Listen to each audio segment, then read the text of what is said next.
Can you imagine what it's like to be locked away against your will at 82 years old by the very people you raised, loved, and sacrificed everything for to give you a better life? Dorothy lived through exactly that, and what she did after the most painful betrayal of her life will leave you completely speechless. Stay with me until the end of this story, because what you're about to discover about this extraordinary woman may completely change how you view aging, family, and especially the courage to start over.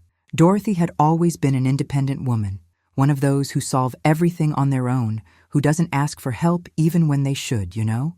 She raised her children practically without support, worked her whole life, kept her house spotless, was present at every birthday, every graduation, every important moment. When she reached 82, she still lived alone, cooked her own meals, tended the garden, and had an active routine that many 50-year-olds would envy. But her children had other plans for her, and those plans didn't include respect, dignity, or even an honest conversation. One spring morning, Dorothy was surprised by an unexpected visit. Her children arrived accompanied by a social worker and informed her that she would be admitted to a nursing home that very day. There was no dialogue. There was no consideration for her feelings. They simply decided, signed papers, and took her away as if she were a problem to be solved, a burden to be lifted from their shoulders. Have you ever experienced something like this? Or do you know someone who has? That feeling of powerlessness, of having your voice silenced by the very people who should be protecting you? Dorothy was placed in a small, cold room with white walls and a throat-thumping smell of disinfectant. The staff were polite but indifferent. The other patients seemed like shadows of themselves, sitting in wheelchairs, staring blankly into space, simply waiting for time to pass. She looked around and thought, I'm not going to die here, not like this. And it was at that moment, deep within that impersonal room, that Dorothy began to devise a plan, a daring plan, even dangerous, but one that made her eyes shine again after being extinguished for so long. What her children didn't know, and what no one could ever imagine, was that Dorothy had a secret she'd kept for decades. She had savings, a lot of money saved over years and years of hard work, silent sacrifices, and impressive financial discipline. No one knew about this money. Not her children, not her grandchildren, no one. It was her plan B for any emergency, but mainly it was her guarantee of freedom. And now, imprisoned against her will, Dorothy would finally use every penny of that money. But not in the way anyone would expect. For weeks, she observed everything. The nurses' schedules, the security routines, the moments when there was less surveillance. Dorothy pretended to be resigned, participated in the activities without complaining, smiled politely. But inside, she was planning every detail of her escape. And what she would do with her regained freedom and all that saved money went far beyond simply living her last years in peace. Dorothy had a much greater purpose in mind, a purpose that would save not only herself, but transform the lives of dozens of other forgotten and abandoned women like her.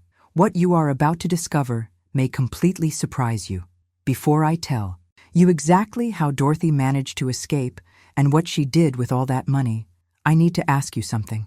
If this story is affecting you in any way, if you know someone who has been through a similar situation, or if you simply believe that stories like this need to be told and heard, leave a comment below about what has touched you the most so far. It can be a word, a phrase, a personal experience. I read every comment, and believe me, your participation here is what makes this channel grow and reach more people who need to hear these stories of courage and new beginnings. And if you're enjoying the content, click the like button now. It seems like a small gesture, but it's that shows the algorithm that this kind of story matters, that it's worth continuing to bring you real and profound content. And if you're not yet subscribed to the channel, subscribe now and activate the bell, because every week I bring real stories of people who refused to give up, who decided to start over even when everything seemed lost. These are stories that make you see life in a different way, that inspire you and remind you that it's never, absolutely never too late to turn the game around. Your presence here, your comment, your like, all of this builds a community of people who believe in second chances, in dignity, in respect for the elderly. And Dorothy, who who was there, trapped in that nursing home, observing everything with her attentive eyes and sharp mind, was about to teach us the greatest lesson about all of this. So now, follow me, because what she did next was absolutely extraordinary. The betrayal Dorothy suffered wasn't an act of physical violence, but something much deeper and more devastating. It was an emotional betrayal, the kind that pulls the rug out from under your feet and makes you question everything you've believed your whole life. Imagine giving every part of yourself to raise human beings, giving up your dreams to fulfill theirs, working to exhaustion so they wouldn't lack anything, and then, when you most need respect and consideration, being treated like an old piece of furniture that needs to be discarded. That was Dorothy's reality on that spring day. What hurt her most wasn't being in that cold, impersonal place. What truly broke her heart was how it happened, without warning, without an honest conversation, without even the dignity of participating in the decision about her own life. Her children simply decided she was incapable, that she was a burden, that it would be better for everyone if she were in a nursing home. But better for whom exactly? Certainly not for Dorothy, who was still fully lucid, who still took care of herself, who still had the will to live and participate in the world. The hidden truth behind this decision was simple and cruel. She had become inconvenient. And here's something that needs to be said with all possible frankness. Dorothy is not an isolated case. Thousands of elderly people live this same journey of abandonment every day. They are men and women who built families, erected homes, worked for decades to provide stability for their children, and who suddenly find themselves invisible, forgotten, treated as problems to be solved in the most practical way possible. Society prefers not to talk about it because it's uncomfortable, because it exposes a truth that no one wants to face. But this transformation of a loved one into a burden happens silently in countless families, and the pain it causes is immeasurable. Dorothy spent her first nights in that asylum unable to sleep. She stared at the white ceiling and felt a mixture of profound sadness and growing anger. How dare they do this to her? How could they simply silence her voice, her will, her autonomy? But little by little, that sadness began to transform into something different, into determination, into silent revolt. Dorothy realized that if she surrendered to that situation, if she passively accepted the fate imposed upon her, she would die right there. Not physically, perhaps, but her essence, everything she was, would be erased forever, and she wouldn't allow that. It was in that moment of pain and indignation that Dorothy made the most important decision of her life. She would no longer be a victim. She would no longer be invisible. She would no longer be discarded. She would reclaim her freedom, her dignity, and her life. And more than that, she would make her story have a much greater impact than anyone could imagine. Because Dorothy understood something fundamental in those days, locked away against her will. If this was happening to her, it was happening to thousands of other women too. And someone needed to do something. What if dignity were the only asset that no one should have the right to take from you? Comment below.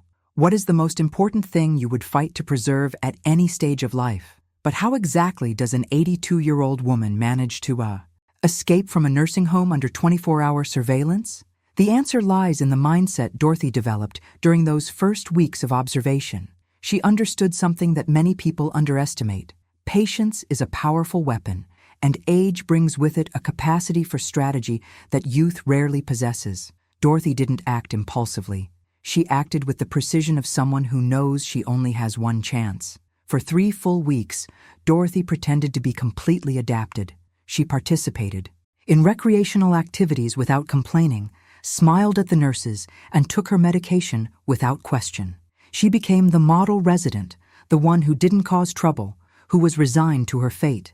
But behind this facade of acceptance, Dorothy was mapping every detail of that place. She knew that the shift change happened at 6 in the afternoon and lasted exactly 15 minutes of confusion and distraction. She knew that the back door, near the laundry room, had a faulty lock that didn't lock completely.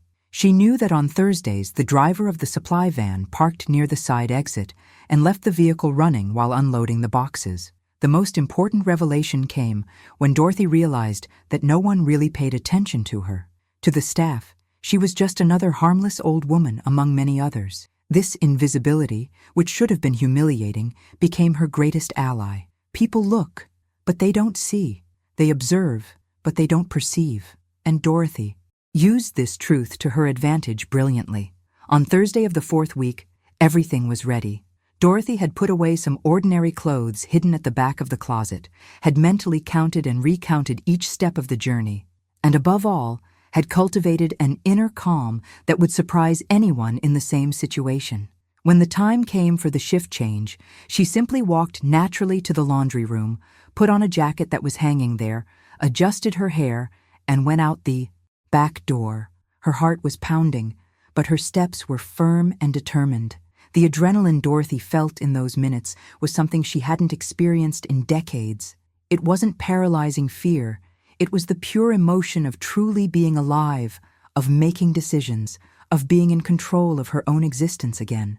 When she crossed the gate and felt the fresh air of freedom on her face, tears streamed silently. They weren't tears of sadness, but of victory, of a new beginning, of a profound transformation that was only just beginning. Dorothy walked 3 blocks to a bus stop, took public transportation, and went straight to the bank where she kept her savings. No one looked for her that day. No one noticed her absence until dinner. And when they finally did, Dorothy was already far away, with a backpack full of money and a burning purpose in her heart. She wasn't just going to rebuild her own life. She was going to create something much bigger. What no one in Dorothy's family ever imagined was that she had a secret kept for over 40 years. A secret that would completely change the course of the story I'm telling you now. Dorothy had money. Lots of money. And I'm not talking about a few hundred tucked under the mattress. I'm talking about decades of meticulous saving, silent sacrifices, every penny saved with discipline and purpose. From a young age, Dorothy always had a financial mindset that few people of her generation possessed. She worked as a seamstress during the day and did cleaning jobs at night to supplement her income. Every extra penny she earned didn't go towards luxuries or whims. It went straight into a secret account she opened shortly after the birth of her first child. Dorothy never told anyone about this money because she understood something fundamental about security and independence. Whoever controls their own money controls their own life. Over the years, that amount grew. It wasn't a millionaire's fortune, but it was enough to guarantee freedom of choice, to not depend on anyone, to have autonomy when she needed it most. She saved on the little things. She mended clothes instead of buying new ones, cultivated her own vegetable garden, walked long distances to save on transportation costs. Every decision was thought out, every expense was planned. And all this without fanfare, without showing off, without anyone even suspecting. Her children, even as adults, never questioned their mother's financial situation. They assumed she lived on a modest pension that barely covered basic expenses. And Dorothy let them think exactly that. Not because she was stingy or wanted to hide it out of malice, but because she understood human nature. She knew that money changes how people see you, how they treat you, how they make decisions about you. And she wanted her children to love her for who she was, not for what she had. When Dorothy arrived at that bank after her escape, she was absolutely clear about what she would do with that money. It wouldn't be to travel the world, nor to buy a luxury house in some idyllic place where she could live out her final years in selfish comfort. Dorothy had a much more powerful and revolutionary plan in mind. She would use every penny of those savings to create something that would change the lives of other women who were going through the exact same abandonment she had faced. Dorothy's decision reveals something profound about purpose and legacy. She could have used that money for herself, and no one would have judged her for it. But Dorothy understood that the true impact of her life would not be in how she spent her final years, but in how many other lives she could transform with the resources she had. This shift in perspective, this generosity born from pain, is what separates ordinary people from extraordinary people. What if you discovered you had the power to transform not only your life, but the lives of dozens of other people? Would you have the courage to make that choice? Comment below. Legacy. What would yours be? With the money withdrawn and a determination burning stronger than ever, Dorothy began looking for properties. But not just any property. She needed something specific, a large, spacious house with several bedrooms and ample common areas, something that could house not only her, but several other people. Real estate agents were confused when she showed up alone, an 82-year-old woman looking for enormous properties. Some even asked if she was buying for her family, if her children would come to live with her. Dorothy would just smile and say it was for personal use. After 2 weeks of searching, she found the perfect place. An old 3-story house in a quiet neighborhood, with 7 bedrooms, a huge kitchen, a spacious living room, and a backyard that received sunlight all day. The house needed some repairs, but it had a solid structure, and above all, it had soul. Dorothy felt this the moment she first walked in. This place had the potential to become something special, something that would change lives. She made a cash offer. No financing, no red tape. The money she had saved for decades finally had a worthy purpose. When Dorothy moved into that house, the neighbors were naturally curious. An elderly lady living alone on a property of that size? Speculation began almost immediately. Some thought she was a wealthy widow, others thought she was waiting for her family to move in soon.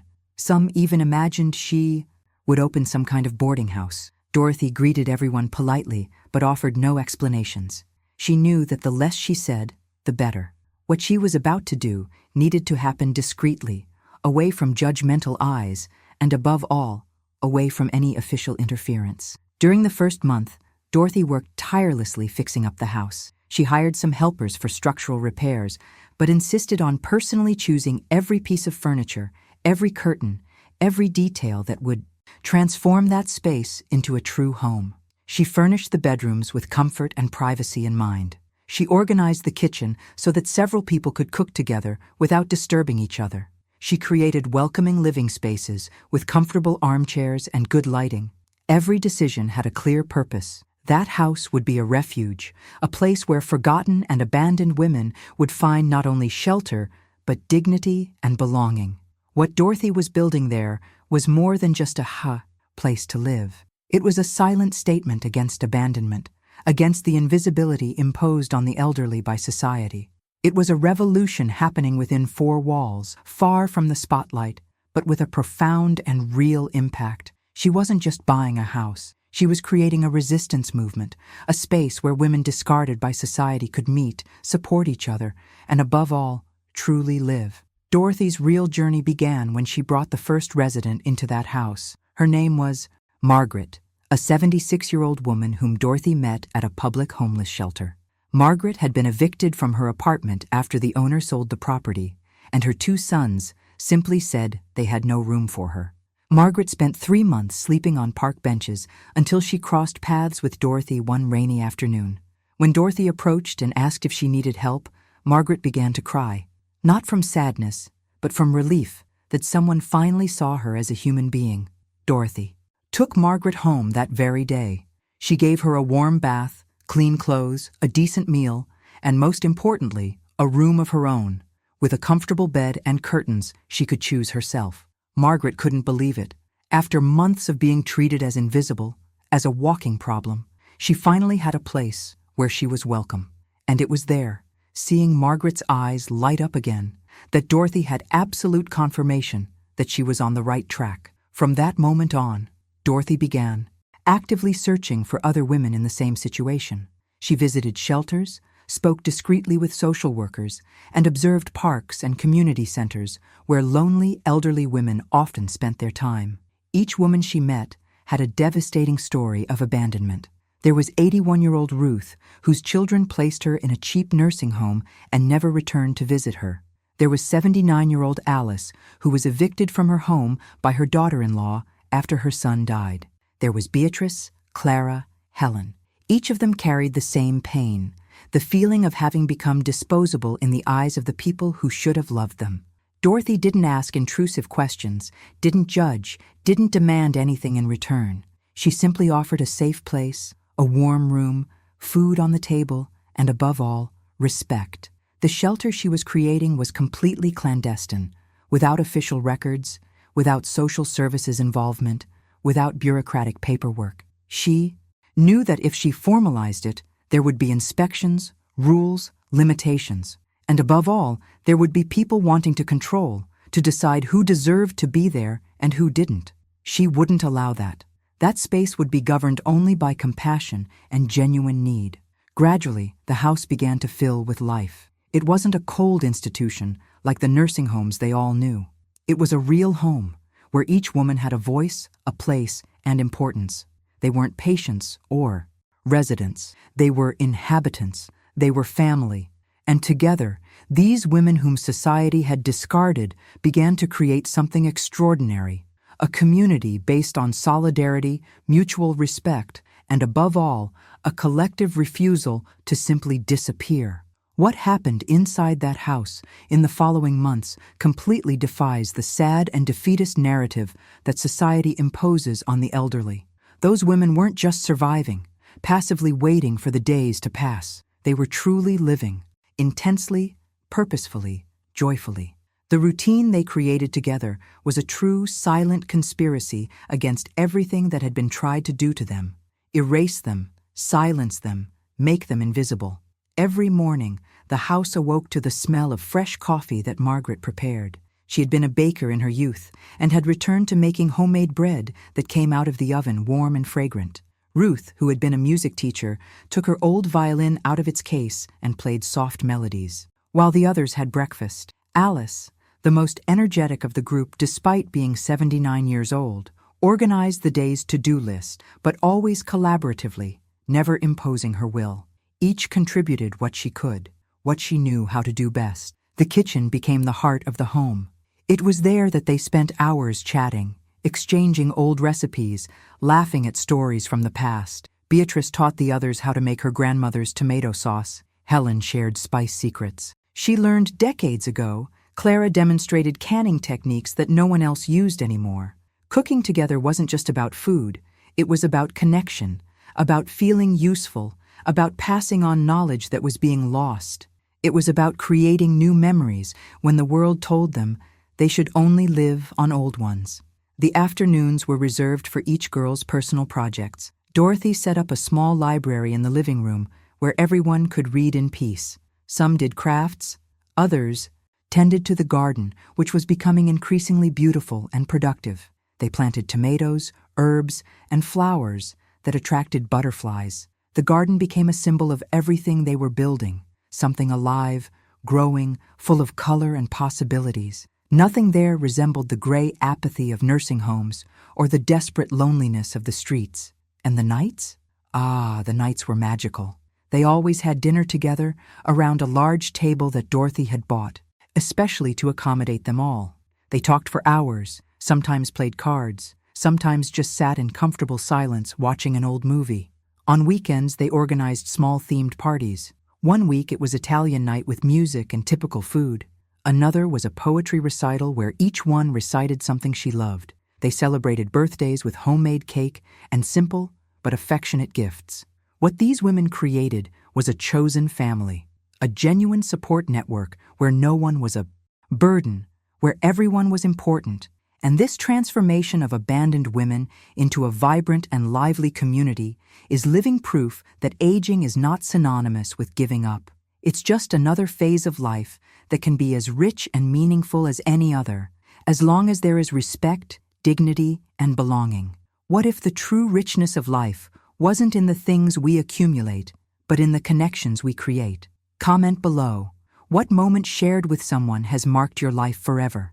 But not everything was celebration and joy in that house. There's a side to this story that needs to be told with the same honesty, because every major decision comes with real risks and challenges. Dorothy knew from the beginning that what she was doing was technically illegal, a clandestine shelter, without official registration, without health inspections, without approval from any government agency.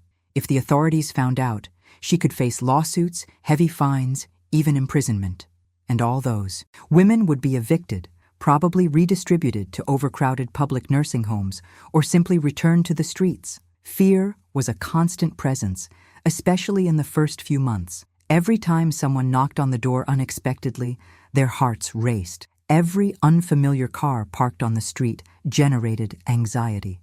Dorothy instructed them all to be discreet when they went out, not to discuss details about where they lived to avoid drawing attention. They lived in a kind of legal limbo, protected only by anonymity and the luck of having neighbors who didn't ask too many questions. Financial resources were also a real concern. Dorothy had saved well for decades, but supporting a household with 9 women wasn't cheap. Food, water, and electricity bills, gas, house maintenance, medications that some needed. The money was disappearing faster than she had initially calculated. Dorothy made spreadsheets every week, calculating every penny, looking for ways to save without compromising anyone's quality of life. Some of the residents contributed small amounts when they managed to do some informal work, but the majority of the financial burden rested on Dorothy's shoulders. And there was another fear that tormented Dorothy during her sleepless nights. What if her children found out where she was? They had filed a police report when she escaped from the nursing home, but after a few months without news, they apparently gave up looking for her. Dorothy moved to a different neighborhood, avoided places she used to frequent, and kept an extremely low profile. But there was always the possibility of an accidental encounter, of someone recognizing her and informing the family. And if that happened, she knew exactly what would come. They would try to have her committed again, question her sanity, perhaps even accuse the other women of exploiting a confused elderly woman. The tension of living on that tightrope between freedom and discovery was exhausting. But every time Dorothy thought about giving up, about perhaps trying to formalize the shelter and accept the bureaucratic rules, she looked around and saw those women laughing in the kitchen, tending the garden, playing music in the living room. And then she remembered why she was doing it. They had found dignity in that house. They had regained the feeling of being important, of having a voice, of being seen. And no amount of money or legal security was worth more than that. When you stop to think about Dorothy's entire journey, it's impossible not to be moved by the magnitude of what she accomplished. She could have accepted the fate imposed upon her. She could have resigned herself to that cold room in the asylum, passively waiting for the days to drag on until the end. She could have used her savings to buy comfort only for herself, living her last years in selfish peace, and no one would judge her for it. But Dorothy chose a completely different path. She chose rebellion, solidarity, and the transformation not only of her own life, but of the lives of dozens of other women who were sinking into the same pain. The most powerful lesson Dorothy teaches us lies not only in the courage to run away or the generosity of sharing her resources. It lies in the absolute refusal to accept invisibility as her final destiny. Society says that after a certain age, you become irrelevant, that your opinions no longer matter, that your only role is to not cause trouble and quietly wait for the end. Dorothy looked at this narrative and said no, not with grand words or public pronouncements, but with concrete actions and real impact. She proved that at 82 years old, it is perfectly possible to begin the most important chapter of your life. And there's something even deeper in all of this. Dorothy didn't just save those women from physical abandonment. She saved their dignity, their self-esteem, the sense of belonging that we all need until our last day. She showed that family isn't just about sharing your blood, but about choosing to stay by your side, seeing you as a complete human being, respecting you regardless of your age. That house became living proof that it's possible to create support systems based on genuine compassion and not on bureaucratic obligation. The truth that many people don't want to face is that we are all walking towards old age. We will all one day have gray hair, deep wrinkles, and slower bodies. And the way we treat the elderly today is the way we will be treated tomorrow. Dorothy forces us to look into this uncomfortable mirror and ask, what kind of society are we building? One that discards people when they are no longer economically productive? Or one that values experience, wisdom, and above all, humanity in all phases of life? The impact of Dorothy's decision goes far beyond those 9 women living in that house. She created a possible model of resistance, a proof of concept that alternatives to institutionalized abandonment exist. She showed that even with limited resources, even without official support, even running enormous personal risks, it is possible to make a real difference in other people's lives. And above all, she proved that it is never, absolutely never, too late to start over, to reinvent oneself, to choose to live with purpose and intensity. So what happened to Dorothy and those extraordinary women? The home continues to operate to this day, hidden in a quiet neighborhood, sheltering women whom society has decided to discard, but who categorically refuse to disappear. Dorothy still wakes up every day with purpose, still organizes the life of that community with the same determination she had when she escaped from the asylum years ago. She transformed her deepest pain into a legacy, her indignation into concrete action, her abandonment into a welcoming space for others. What deeply fascinates me about this story is how it challenges everything we've been taught about aging. We've been conditioned to believe that after a certain age, life boils down to memories, to looking back with nostalgia while passively waiting for the end. Dorothy shattered this limiting narrative and showed that 82 years old can be exactly the age when you finally have enough courage to do what you've always wanted, to rebel against injustice, to build something that truly matters. She proved that old age is not synonymous with giving up, but can be synonymous with applied wisdom, with experience transformed into action. And there's something revolutionary in the silence of this story. Dorothy didn't seek the spotlight, didn't give interviews, didn't create social media campaigns. She simply acted. She bought a house, opened its doors, and welcomed those in need. Her revolution happens every day in that kitchen where forgotten women prepare meals together, in that living room where they laugh at jokes only they understand, in that garden where they plant flowers as a symbol that they are still here, alive, important, present. The greatest transformations often don't come with noise or public recognition. They happen discreetly, in the daily decisions of ordinary people who choose to make a real difference. Dorothy's legacy lies not only in the lives she directly saved, but in the uncomfortable question she forces each of us to answer. What would you do if you were in her position? Would you accept the imposed fate or fight for your own dignity? And going further, what are you doing now, at your age, with the resources you possess, to make the world even slightly better for someone other than yourself? Dorothy teaches us that we don't need fortunes or special powers to make an impact. We only need courage, compassion, and above all, the refusal to accept injustice as inevitable. That house, full of women who conspire daily to live, to exist fully despite everything, is the most beautiful proof that the human essence does not age. The desire to belong, to be seen, to matter to someone, to live with dignity, that has no expiration date. Dorothy took this universal desire and built around it a community that functions, that thrives, that silently resists a system that would prefer they simply disappeared. What if you could start over today, right now, regardless of your age? Comment below. What would be your first step towards the life you truly want to live? If you've made it this far with me, you've already realized that this channel isn't about empty stories or superficial entertainment. It's about content that makes you think, feel, and above all, see possibilities where before you only saw limitations. And if that makes sense to you, subscribe to the channel now, because every week I bring you real stories of people who decided to turn the tables, who chose to start over even when everything seemed impossible. These are stories that will inspire you, move you, and maybe even give you that push you need to make changes in your own life. Before you go, there's a video over here about another person who also decided to start over against all odds. Click and stay with me there, because if Dorothy's story impacted you, this next one will surprise you even more. I'll see you there.